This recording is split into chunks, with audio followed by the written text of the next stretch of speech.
This week, we've got some brand new details on the upcoming second edition of the Game of Thrones LCG, plus some special Roll for Crit related announcements. And our topic of the week, board game theme park. Is it possible to change rolling dice to roller coasters? Oh, man. I'm Will Keeler. I'm Jonathan Estes, and this is the Roll for Crit podcast.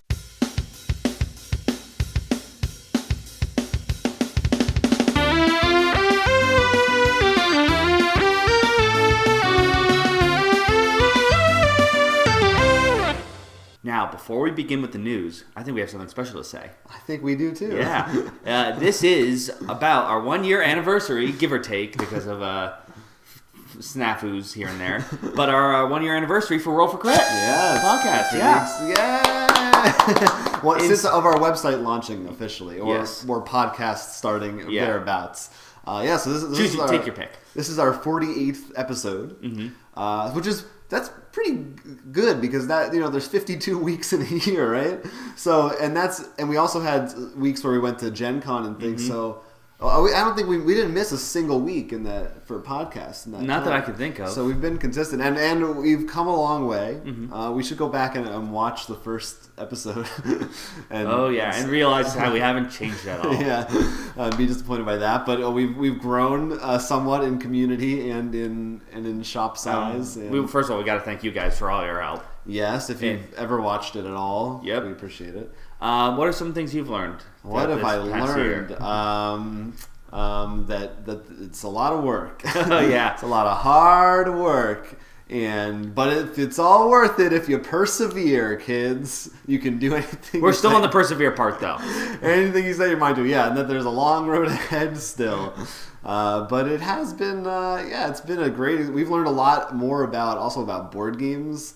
And how board games are made, and we've gotten to talk to a lot of publishers and designers and other people in the industry, and it's been a fun ride because it's sort of like seeing more than just the game itself. We got to actually, like behind the scenes extra the DVD, we actually got to see that for board games. And we've, in a weird way, we've played more board games. I feel like we've also played a lot less board games. It's a tough balance. I think it's not as much we've played less. I think we've realized how many there are. Right. So at first we're like, we've played about a good 30%. I'm feeling pretty good. Now we're like, okay, we played about 2%. And there's always more. Yep. Always more. But that's why we're gonna, just keep on trucking, and we're gonna not do anything crazy. We're just gonna give you another classic Roll for Crit episode today. So would you say we're gonna continue rolling? I would not say that ever.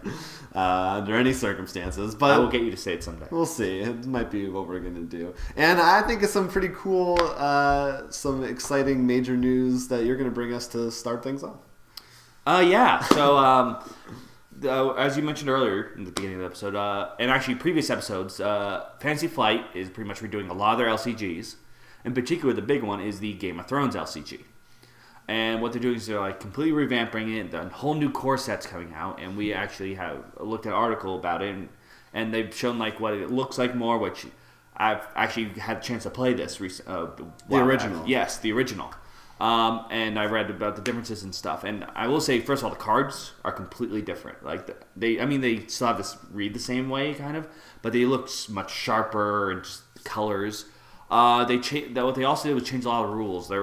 I think one of the things they probably saw is they're seeing people using only Lannister cards, only Stark cards, and they were they wanted more variety.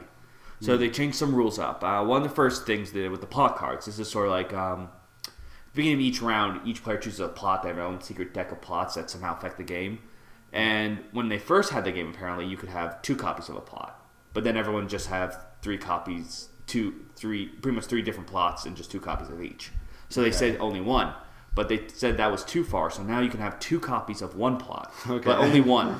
So that way you can actually have, when you see someone playing plot, you might be like, okay, you might have a double of that one. You have to try to think what his deck's trying to do now. Interesting. So that brings a bit more intrigue, and that way you can actually want to double up on some. This one, I really love what they did. In the way you play the game, mostly you have to stick with your banner. So, and you have different abilities. But now you play, let's say, you're Stark, But you can carry the Lannister banner, in which has some requirements like you must use at least 12 Lannisters, but then you can use Lannister things and stuff. So you can mix and match. Yes, there's much more mix and matching, which is a huge deal, which jumps the number of decks you can make. Right. Sure. And I think that's great because there's definitely some cards I read and some like, man, this would be so good in the Lannister deck. Right. Yeah, that's a really exciting thing. That's a good thing. So overall, you think it's definitely going to be a good improvement over the original? I mean, I'm torn in these two places. One, I feel bad for everyone who's already had the cards because they're different enough. It's sort of like you know how you wouldn't want to use certain, you want them all to match, right? Like when you do something, you're gonna want to do this. Right. However, what they do nicely, because like I said, you can mix and match. There are now 8 different houses, respectively, because they added the what they call Watchers, the Watchers, okay, and the Tyrell house.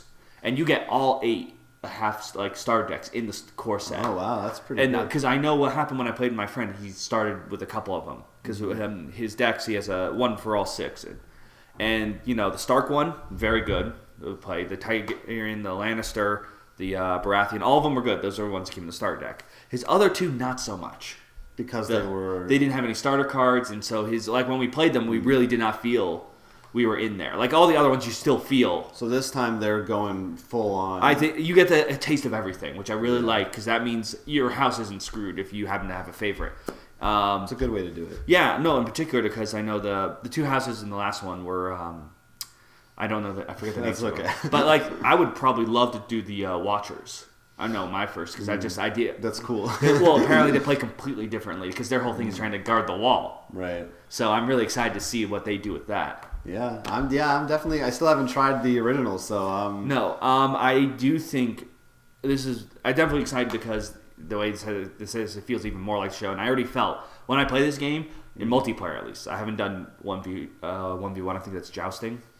I already feel like Game of Thrones. Every second, I'm like, do I go for this guy and backstab hit like him, or what higher praise could be given? I do think this is definitely a game. If you love Game of Thrones, this actually does fit the theme. I think we should do a comparison where I play it without having played the original one and see if I like it versus how you like it. The problem with that is then we can't have you play. I want you to play it. We won't have time anyway. It's definitely a good game. I'm excited for this one. I do think this does the Game of Thrones series its due justice, or at least from the themes. And that's being released later this year. Do you know? Did they say? I don't remember. I don't know. I think it's sometime this year. Yeah. I mean, so hopefully it will keep the justice that the last one did. It looks great. It sounds like it is. So keep an eye out. Game of Thrones, everybody loves it. Speaking of popular television shows adapted into tabletop games and done well, Gale Force 9, of course, publishes the Firefly board game, and they've announced another set of new ships for it. This is in addition to two big regular expansions, one smaller one. They've had all kinds of new stuff for this game. You mean new ones announced or what's already out there? In addition to old ones. Oh, okay. Yeah. I thought you were saying, wait, there's also big... No. Right now, we're just talking about the 2 new ships that they're going to be releasing as separate individual booster packs, the Esmeralda and the Jet Wash. And the big thing with these ships is they have a lot more cargo space. That's sort of their special thing. And they also have some really cool abilities. They come with other story cards and things like that too that we haven't gotten any detail on yet. But of course, I mean, why not, right? Right, why not? And there's going to be what they did show was a couple of their ship upgrade parts that are really cool. So Esmeralda has one that's the mess hall. If you've played Firefly, you'll know what I'm talking about. If not, I apologize. This is personally just for the ships, or just for the starts. Okay, so these are exclusive for these ships. For these ships, as far as I know, unless you wanted to. I'm sure they might have cards that come with that do something similar, but in terms of what you're telling us, is why you choose ship on the card. Why you choose the ship? Yeah, the Esmeralda, you can discard a cargo or from your ship, and it removes all disgruntled tokens from all your crew, which I think is fantastic. No, that's really good. I think that you can really abuse that very well. Because that's something that can be really annoying to deal with. Well, in particular, that means the captain's going to be disgruntled a lot more. Right. And the Jet Washes is really good, maybe even better, but it's only you discard the card to use it. And it's for one turn you treat when you're moving through space and you draw cards and potentially the Reaver or Alliance could get you, if you get one of those, you treat it as if it was nothing happens. So you get a free ride through space for a trip. That's interesting because you can't get it back anyway. As far as I know, well, it says discard and there is a price on it. So I haven't seen. Maybe it goes to a pile, like a shop pile, afterwards. Because I mean that is really good, especially if you can get it back. That becomes really good. Yeah. Or if other people can buy it. Right. But because what that does is you can be like, okay, because I mean, I think we've both had times where like, all right, I have illegal cargo. Right. I just need to go through 2 Alliance spaces and there's the Alliance. There's always the one trip that means everything to you that inevitably will get screwed up. So those are coming out this summer, I think, sometime. So and we're both. I'm sure I'm speaking for you, but I'm sure this is right. We're both excited to try it out because this is definitely like the last game. One game we found they just captured the show, and one that we love to play, and we're both very sad that we haven't actually tried Blue Moon yet, even though it's been out. Yeah, Blue Sun. Wow. But we have tried Blue Moon. Excellent. Yes. Blue Sun we're dying to try out, and I'm really excited with these ships too because this makes 5 unique ships theoretically. Yeah. 1, 2, 3, 4, 5. I think at least, maybe even Firefly, maybe the even Bounty 6. Hunter one, the heavy one, and then these 2. That makes 5, right? And there's the Artful Dodger that was the other. Well, Artful Dodger is the same thing as all the other Fireflies. Oh, but I thought it had something different about it. Oh, I thought it was unique. That was just anyway, go check out all the Fireflies stuff. In the meantime, speaking of Gale Force 9. Oh yeah, they have another game coming out, and once again another big title. Though we don't know whether they'll capture the spirit of it. It's the WWE game.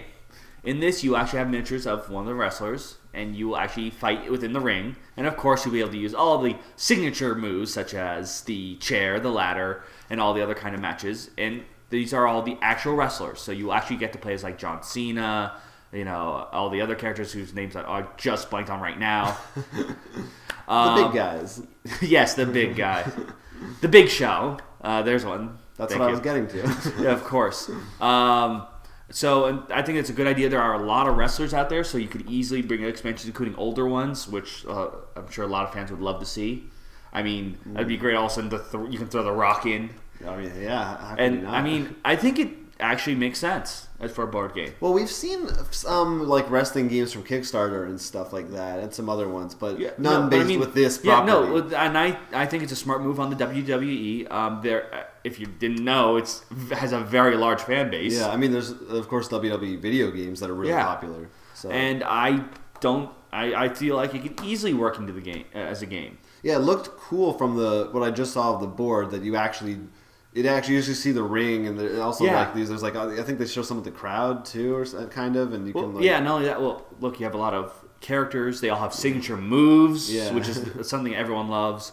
Yeah, there's different game styles, which means you can have different boards or templates, which means easy expansions. I mean, it has everything a board game wants. And Gale Force 9 has been killing it, really, it seems, with these licensed property. Everybody likes them. Homeland, they also did, and Sons of Anarchy, that people really like, and Spartacus. No, this is definitely one I actually do want to try out, even though I haven't watched it quite some time. Yeah. So it is mandatory if you want to do the signature move, you actually have to do it against the other player. So I will now RKO Jonathan. You can't do it against yourself. Damn it. Every time. For our 1-year anniversary, stay tuned to the end of the show. Someone will die. And one more interesting piece of news for today. Cryptozoic, very well-known board game publisher. Not only do they do board games, they also do trading cards for a lot of their properties. Just not for a game, just straight up trading cards. They have baseball cards. They have Adventure Time, Walking Dead, DC, Arrow. I mean, almost any. They have every property. So yes, and even some they don't have games for. I know they have a lot. Well, they have changed their policy recently. They will no longer be selling those cards directly through their own site, but only through retailers, third-party retailers. And this is, in part, they said, to give more attention to local gaming stores and other things, and so that they would have a wider stock available, because Cryptozoic themselves won't be hogging any of it. So I thought this was kind of interesting, because I always think it's a little interesting when because a lot of publishers do sell their own games, not just, this isn't going to affect their tabletop games, but having them sold from their own site versus stores that are usually at a much lower cost. It's an interesting choice that they've made, and I wonder if maybe if it works out for them, they'll move away from it entirely, or if anyone else will follow suit. I don't know what the... I guess it's nice to have things directly from your store. But I don't think they're going to do it with the board games. The main reason behind that is I'm guilty of this. For a lot of their games, they'll do promo cards. So obviously, if you want to make sure you get that first batch, only the first batch comes with it. So you want to pre-order from them. Theoretically, they could do the same thing with trading cards. Well, I think the thing is with trading cards, the difference is people are less likely, at least in my opinion, from what I've seen, to buy a box of trading cards. They buy the packs, and they don't want to constantly send out a bunch of small packs. I mean, unless you do the odd exception like Upper Deck did with their Legendary, in which you actually have game pieces in the cards, which is a whole we've already discussed. We've beaten to death. But I do think it's a smarter move on them part because now they don't have to send a bunch of small packs when people ask for them.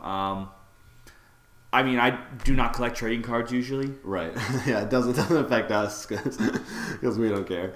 And we currently do not sell them. But yeah, it's interesting. I'll see. I'm definitely curious to see how it goes. If there are any other repercussions from this or consequences. That makes it sound very dire. Do you know if you heard anyone either praising or condemning? I haven't seen too much feedback. I assume because most of the things I read are from board game players, so there isn't always that much crossover between the two groups. I don't think sometimes, but so no, I don't know what the general reaction is, but I'm assuming probably not. Probably people don't mind because if they're doing this, they couldn't have been getting that many sales. So probably most people are getting them from third parties anyway. Yeah. That's my guess. Yeah.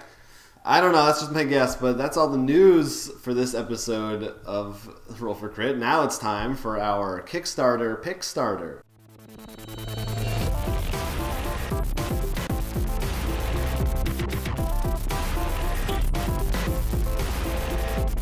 So for my Kickstarter Pickstarter is perfect now that the weather's starting to get warm and soon muggy where we are, is Swamped.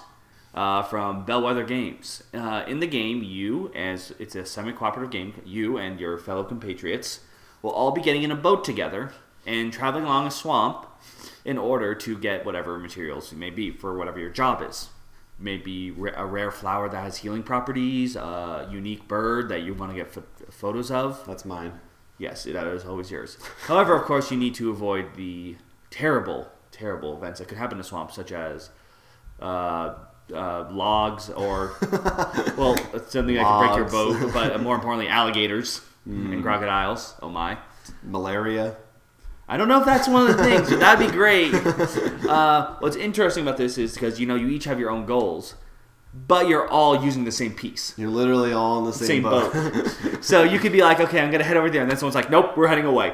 That's pretty So there's a lot more bargaining. Like, look, let me get the flower. And I'll help you get to your thing. Yeah, I like that idea a lot. I also like that it's, it's a tile-based map, so wherever you go, it's not the same board each time. Right.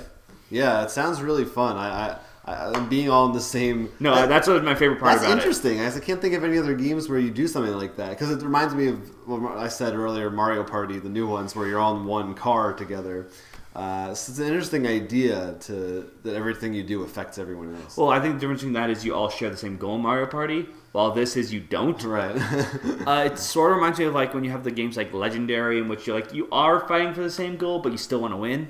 Mm-hmm. So it's sort of like that in this, except other people's choices really affect you a lot more. Right. You could be like, all right, I'm next to the flower, and someone could be like, yeah, nope. Yeah, it sounds good. So that's why I like it. Another reason I really like it, it's $12.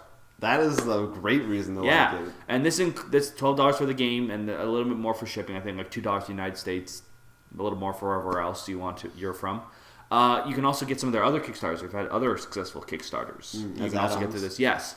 So this is definitely someone who's been through the Kickstarter loop. As I can see, as they made a great game for a reasonable price, so definitely one to check out. That's a no-brainer in my opinion.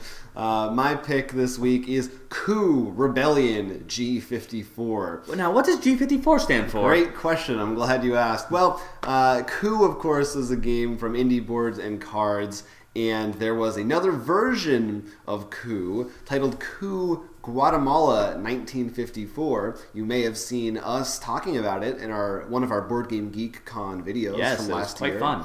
And essentially, this is a reskin of that game. That game had very different art style, and this one is more in line with the other games in the series of Coup and the Resistance. And basically, it plays just like Coup. If you haven't played Coup, it's sort of a bluffing elimination game where everyone has secret roles and you're doing things and you can accuse them of lying about it and trying to get each other kicked out of the game until one person is left standing. And in this version, it's very much the exact same thing, only there are a lot more roles to choose from. And the roles that you choose are different every time you play. Usually you pick randomly.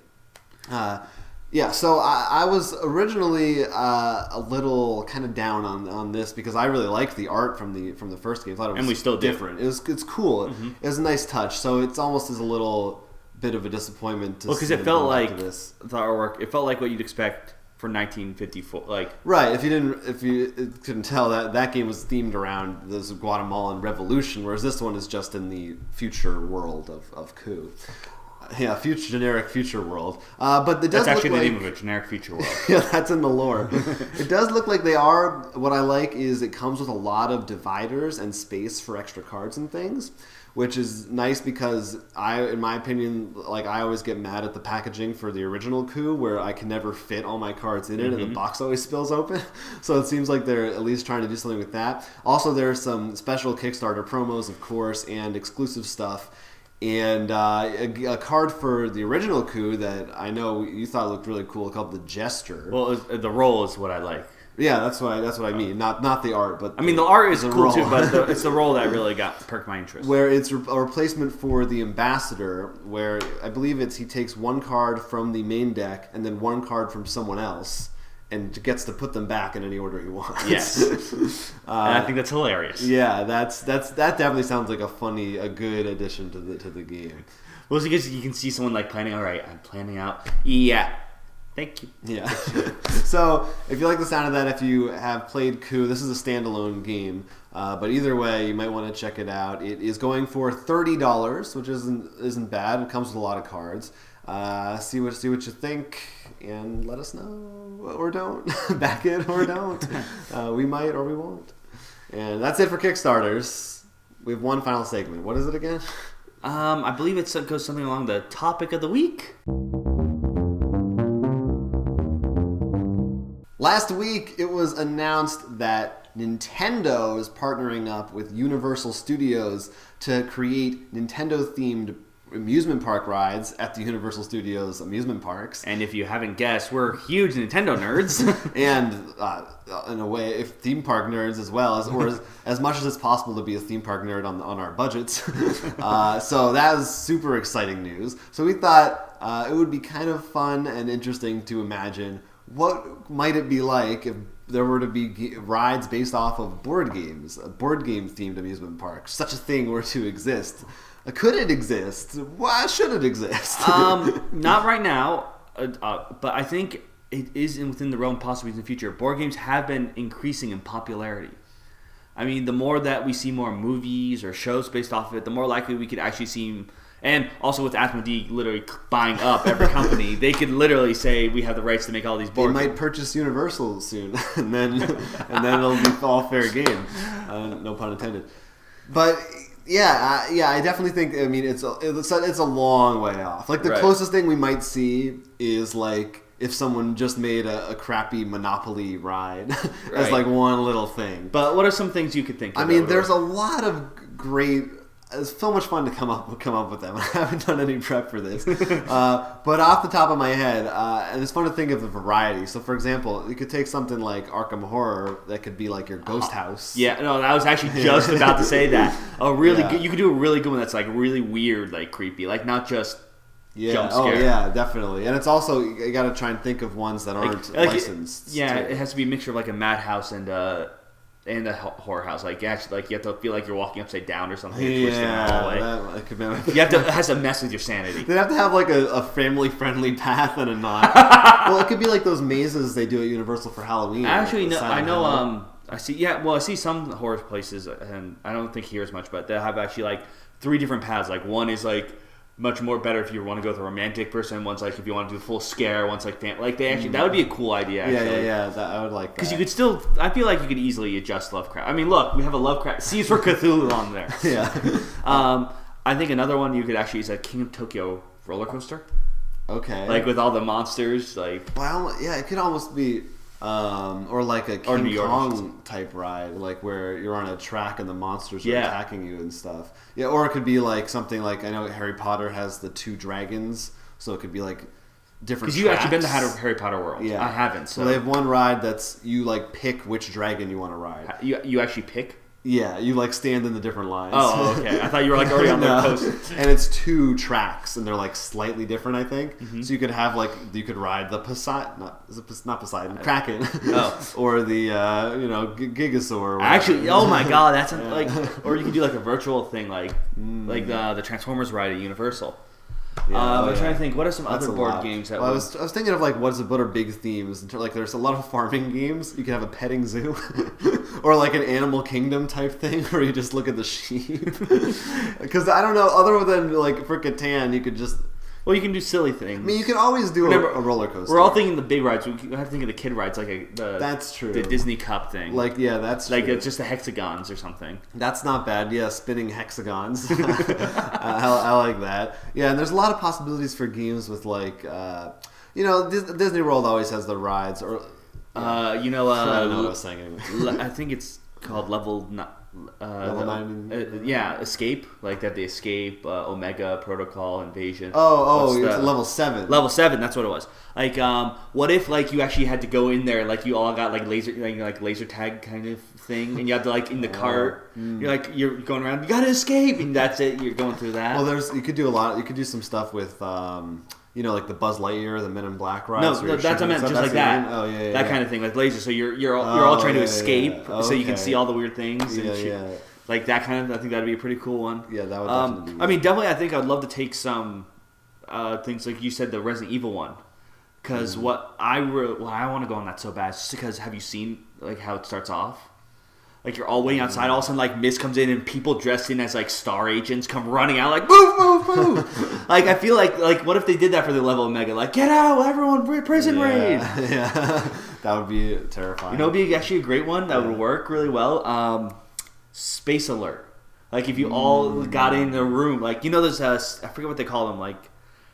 They have them all over the place. I think they have one in New York when it's like a secret room. It's like a puzzle. You have to find all the things. Yeah, where it's you get together and it's like you're in a room, like escape the room or something like that. Yeah, I think they could do that with Space Alert. That'd be hilarious. And at the end you can be like, we died. We won! Yeah. There's a lot of stuff. That would definitely be... That would be an interesting thing too, because blending... You could have a lot more on the gamey side. Like maybe every ride has a winner or something. Like obviously the shooting one makes sense. Right. Or puzzle solving ones. And I think another big thing would just real quick, obviously easy one would be something like Formula D. You have like a go-kart ride. Well, yes. Yeah, but go on. We have to look outside, not just rides. I mean, I think it'd be really easy for foods and stuff, which we will be talking a bit more, I think, not in this episode, but I'm thinking about board games and food mixing. But I mean, how cool would it be to be like, like one Catan lamb ribs with the like Sheriff of Nottingham restaurant. It's all with a pandemic Jello shot. I think it'd be Sheriff of Nottingham, and you don't know. They could do actually like little shows. You're getting 3 chickens, 3 chicken nuggets. I don't think people would like that. That'd be great. No, but like actually also shows as well. Like on like stage, animatronics. No, I mean like they actually had like a Sheriff of Nottingham guy, just like how he saw it. Like a musical version of or like fireworks. Yeah, shows. like things like that. No, that would be really fun. Any food based. I don't know if there's a lot. We like food too. We love food. But no, as we can see, because Nintendo had rides, we wanted to always talk about this too. There's so many fun possibilities. Well, the cool thing that, like I said in the beginning of this topic, which is I do think now, like if you asked me like a few years ago, I'd been like, that's stupid. No. Right. I do think this is like a reasonable, somewhat future. Like maybe not a whole amusement park. But one ride, I could see it happening now. We're really starting to hit that momentum. Maybe in Germany. Oh no, it's not happening in America. No question. This is all happening somewhere else first. Yeah, let's build towards that. We'll start the first board game theme park. I just imagine like really bad cardboard, like, and us just like pushing like an old merry-go-round. It's our backyard. It's just like you pay a quarter to get in. Come on down. I'm sure though that people. The biggest thing, which I just realized now, the gift shop. Oh yeah. Think of all the board games there. Yeah. You actually know who I think could also do this really well? Fantasy Flight. Right. Because they already have like a place just for cosplaying encounter. Like, well, they have their own store and everything. And plus, that'd be, you know, what you could also do that would be big. You just have a huge convention center right next to it for all your tournaments and stuff. Yeah. I mean, you could just draw everyone, and then you know what'd be great about that then? Let's say you like board games a lot, in particular like a tournament or something. All right, hypothetically. Hypothetically. But I mean, you also have a family. Oh, okay. The actual hypothetical part. Okay. The rest of the family could actually go to the amusement park and stuff. Yeah. Well, you're actually, or like the opposite, sort of like it's like a daycare center. Kids have to play their board games while mom and dad go out in the town. Yeah, I think this has a lot of possibilities. There's a lot of cool ideas that there could be. I want to do the camel up ride, where you're racing on camels. I thought you'd actually be betting on the camels. Well, it could be both. Well, maybe you can either ride it or you can watch, and then you bet on the people racing. Oh man, I'm telling you, the possibilities are endless. Abyss Water Park. Oh, wait. Oh my God. Oh, Yes. That's what I'm talking about. Well, right now I just want to go on a water park because it's like hot and warm outside. I'm like, oh my God, I just want to go on a water slide. I want to go swimming.